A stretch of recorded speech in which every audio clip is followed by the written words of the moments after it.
Hi friends, ప్రతి వారం అటు థియేటర్లో ఇటు ఓటీటీలో సినిమాలు రిలీజ్ అవుతూనే ఉంటాయి. అయితే కొన్నిసార్లు మాత్రమే పెద్ద సినిమాలు ఒకేసారి విడుదలవుతుంటాయి. ఇకపోతే థియేటర్లో ప్రేక్షకులను అలరించిన భారీ చిత్రాలు ఇప్పుడు ఓటీటీలోకి వచ్చేసాయి. గుంటూరు కారం, కెప్టెన్ మిల్లర్, అయాలాన్, కాటేర సినిమాలు శుక్రవారం డిజిటల్ ప్లాట్ఫామ్లో అడుగుపెట్టాయి. మరి ఈ చిత్రాలు ఎక్కడ స్ట్రీమింగ్ అవుతున్నాయో చూద్దాం.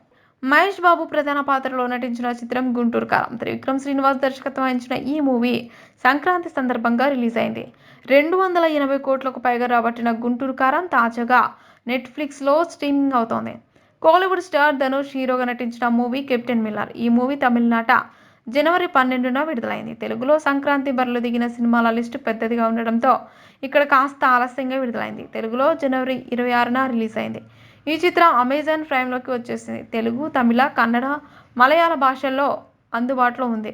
ఇకపోతే సన్ నెక్స్ట్లో అయాలాన్. తమిళ హీరో శివకార్తికేయన్, రకుల్ ప్రీత్ సింగ్ జంటగా నటించిన చిత్రం అయాలాన్. గ్రహాంతర వాసితో శివకార్తికేయన్ చేసిన హంగామా తమిళ ప్రేక్షకులను మెప్పించింది.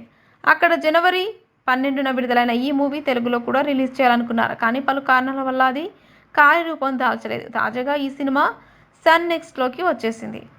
ఇకపోతే ఓటీటీలో thriller movie. Crime thriller movie ఒకటి థియేటర్లో కాకుండా నేరుగా ఓటీటీలోనే విడుదలైంది. అదే భక్షక్.